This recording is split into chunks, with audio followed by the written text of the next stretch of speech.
Hello everyone, welcome back to our channel Anees reaction time. मेरा नाम है आयशा जावेद। मेरा नाम है सैम। आज हम आपकी खिदमत में जो वीडियो लेके आए हैं, जैसा कि आपको पता है कि अभी रिसेंटली फ्यू डेज अगो जो वहाँ पे टेरर अटैक हुआ है, दिल्ली लाल किला जो ब्लास्ट हुआ है, जिसमें बहुत ज़्यादा लोगों की डेथ्स हुई हैं। और कह लो ये एक प्रॉपर इसके ऊपर इन्वेस्टिगेशन चल रही है। इंडियन गवर्नमेंट जो है वो इसके ऊपर एक्शन उन्होंने लिया, वो इस पर काम कर रहे हैं। तो जैसे कि हमने पहले भी जितनी हमें अपडेट मिली थी, हमने उस पर रिएक्ट किया था। आरजे रौनक ने जो वीडियो आई इतनी भी थी, इन्वेस्टिगेशन की रिपोर्ट दी बिल्कुल। थी, तो हम अब जो है आरजे रौनक उसका पार्ट 2 लेकर आए हैं, और उस इन्वेस्टिगेशन में क्या क्या अपडेट्स आई हैं वो हमें पता चलने आप वाली लोगों को हैं। बताया कि इसका ये केस इतनी जल्दी सॉर्ट आउट होने वाला नहीं है, लेकिन हमारी तो यही रिक्वेस्ट है कि जल्द से जल्द इसको सॉर्ट आउट किया जाए, क्योंकि लोग काफ़ी ज़्यादा सहम गए हैं इस अटैक के बाद। बट जैसे जैसे इंफॉर्मेशन आती जा रही है, हम आपके साथ शेयर करते जा रहे हैं। और of course RJ Raunak share करें, हम उनकी वीडियो देखेंगे और हमें भी पता चलेगा कि केस क्या कहाँ पहलू तक है पहुंचा है, इसका। बिल्कुल। और बाकी बिना टाइम वेस्ट के हम ये देखते हैं और उसके बाद में उसके ऊपर बाद में चर्चा करेंगे। उससे पहले चैनल को कर ले सब्सक्राइब और बेल के बटन को लाजमी प्रेस कर दिए, ताकि आने वाले नोटिफिकेशन आप तक पहुंच सकें। तो वीडियो करते हैं स्टार्ट। दोस्तों, दिल्ली के लाल किले के पास हुए ब्लास्ट में हर पल नई अपडेट आ रही है। इस धमाके में अभी तक 13 लोगों के मारे जाने की खबर है और 20 से ज्यादा लोग घायल हैं। भगवान न करे, लेकिन हो सकता है जब तक ये वीडियो आप देख रहे हो ये आंकड़े और भी बढ़ जाएं। प्राइम मिनिस्टर ने भी कहा है कि जो भी रिस्पॉन्सिबल हैं उन्हें छोड़ा नहीं जाएगा। इसके पीछे के षड्यंत्रकारियों को बख्शा नहीं जाएगा। इस घटना के बाद से देश भर में हाई अलर्ट घोषित कर दिया गया है। जांच में पता चला कि कार में अमोनियम नाइट्रेट जैसे हाई इंटेंसिटी वाले विस्फोटक का इस्तेमाल हुआ था। लेकिन हर बीतते घंटे के साथ ही इस इंसिडेंट को लेकर नई जानकारी सामने आ रही है। हम इस वीडियो में सिर्फ उन चीजों के बारे में बात करेंगे जिनकी पुष्टि एजेंसियों और पुलिस प्रशासन द्वारा कर दी गई है। वहीं एक बार फिर यह साबित हो गया है कि हमारे देश के दुश्मनों से लड़ने के लिए हम सबको हर बार कामयाब होना पड़ेगा, लेकिन उनको सिर्फ एक बार कामयाब होना होगा। स्थिति बता रही है कि ये धमाका बड़ा था।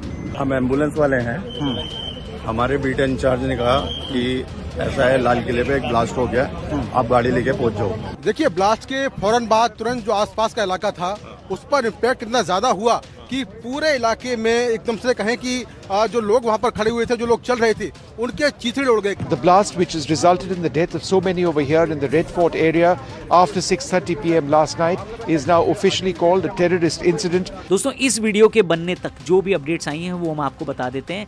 सबसे पहले तो i20 कार थी, हरियाणा नंबर था, ओनर को हिरासत में लिया गया है। इनिशियल ऑब्जर्वेशन ये है कि एक फिदाइन हमला हो सकता है। सीसीटीवी फुटेज से संदिग्ध व्यक्ति की कुछ तस्वीरें और गाड़ी के पार्क होने का टाइम भी सामने आया है।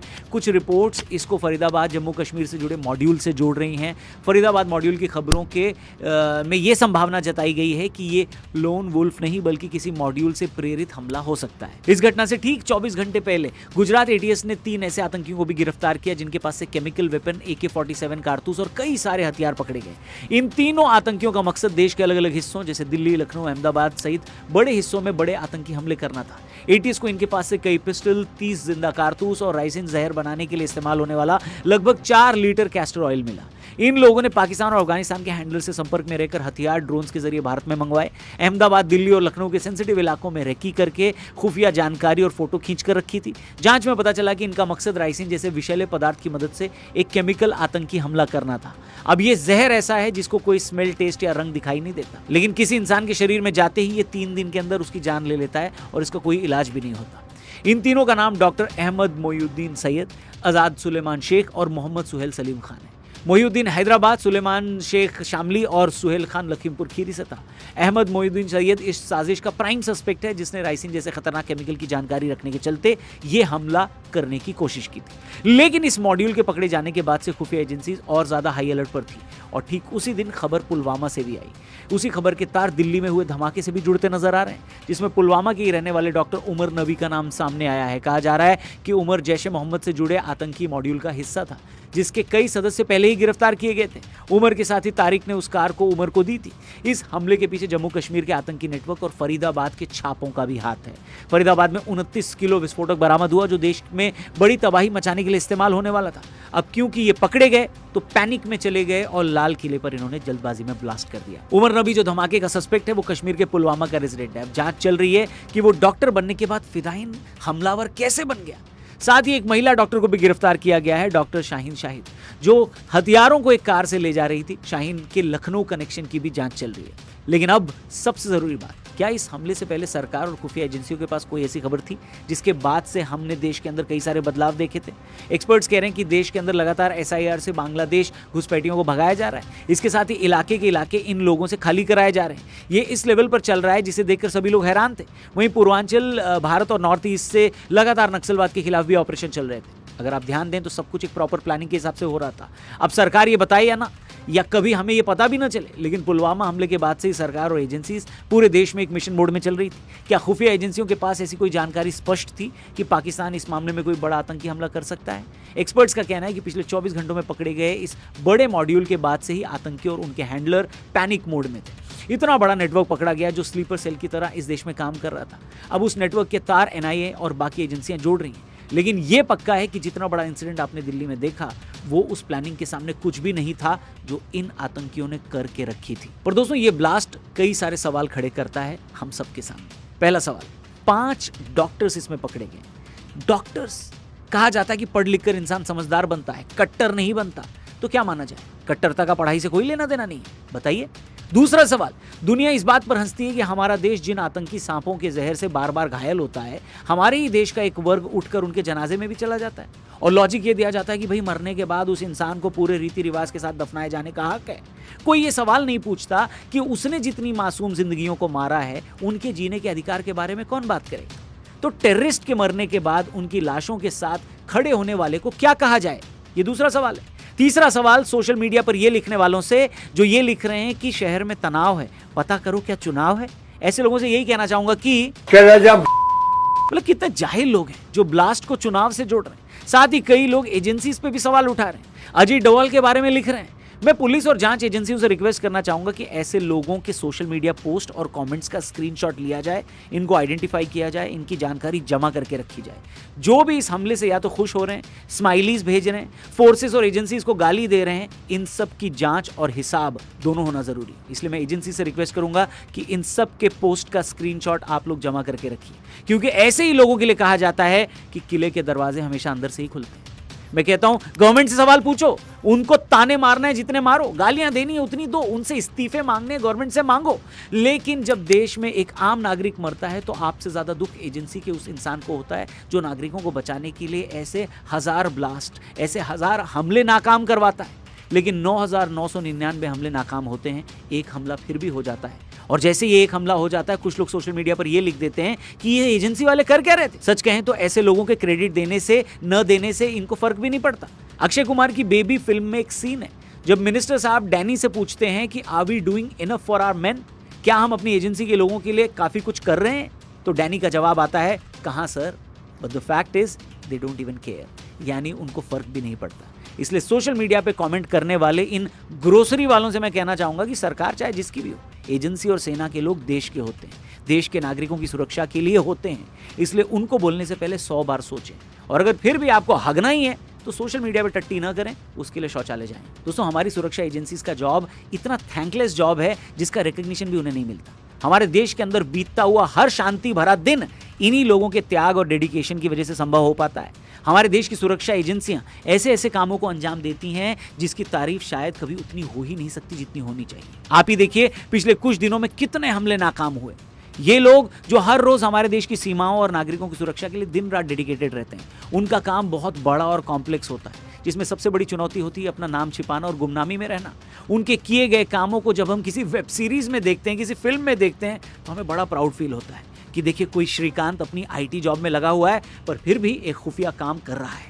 इनमें से कई ऑपरेशंस इतने सेंसिटिव होते हैं कि उनकी डिटेल्स कभी सार्वजनिक पब्लिक नहीं की जाती, जिससे उनकी मेहनत और जोखिम के बावजूद एजेंसी के लोगों को, आम जनता से वो तारीफें नहीं मिलती, वो क्रेडिट नहीं मिलता। पर जैसा कि मैंने कहा, they don't even care.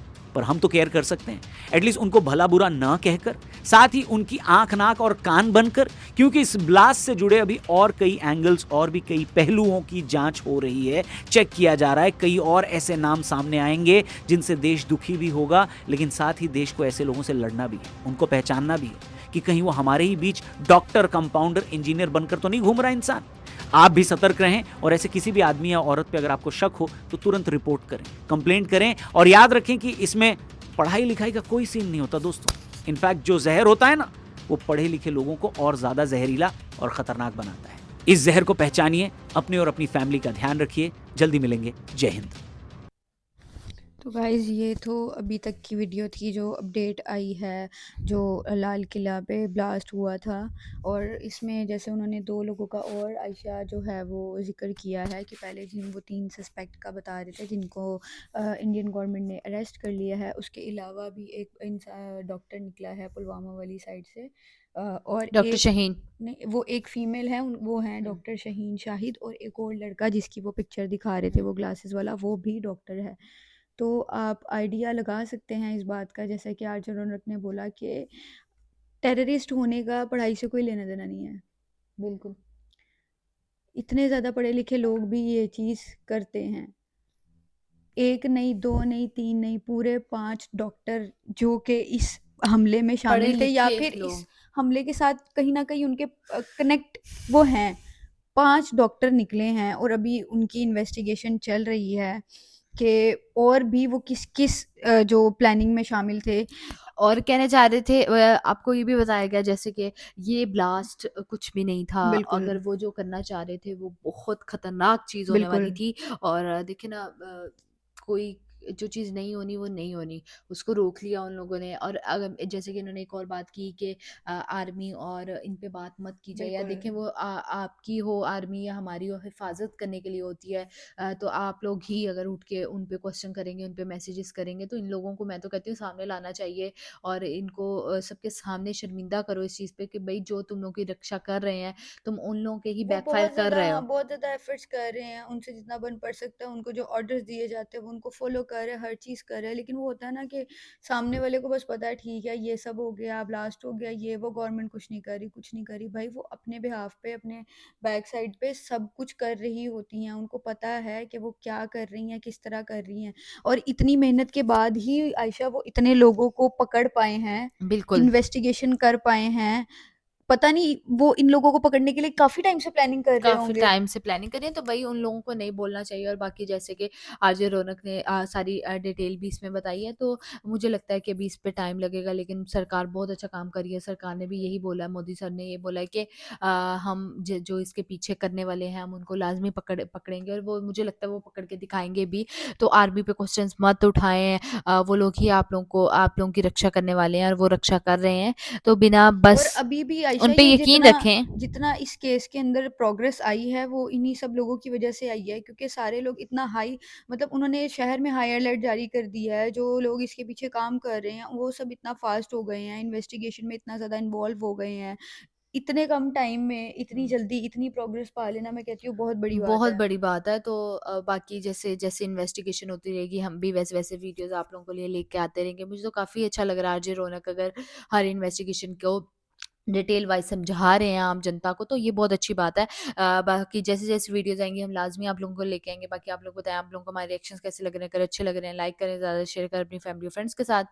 Description में हमने लिंक भी दिया हुआ है बायो में अपना इंस्टाग्राम का, तो आप हमें वहाँ पे आकर भी मैसेज कर सकते हैं। आप हमें बता सकते हैं कि हम आने वाले टाइम में कौन सी वीडियो जो आपकी फेवरेट है वो लेकर आएँ। और हम बाकी पूरी हम कोशिश दो करेंगे, हम हाँ, लेके आएंगे। बाकी हम दोनों की तरफ से जिन फैमिलीज़ पे ये चीज़ें आई हैं, जिन फैमिलीज़ के वो 13% बिल्कुल की डेथ हुई है, और जो ज़ख्मी हैं उनको हम सिर्फ़ और सिर्फ सब्र का ही पैगाम देंगे। हम कहेंगे सिर्फ सब्र करें, हिम्मत आपके करें, ये टाइम दुश्मन गुजर ज़रूर जाएगा। पकड़े जाएँगे और उनका हिसाब लाज़मी होगा। तो बस इस चीज़ पे यकीन रखें, और वो सब चीज़ें होंगी बस।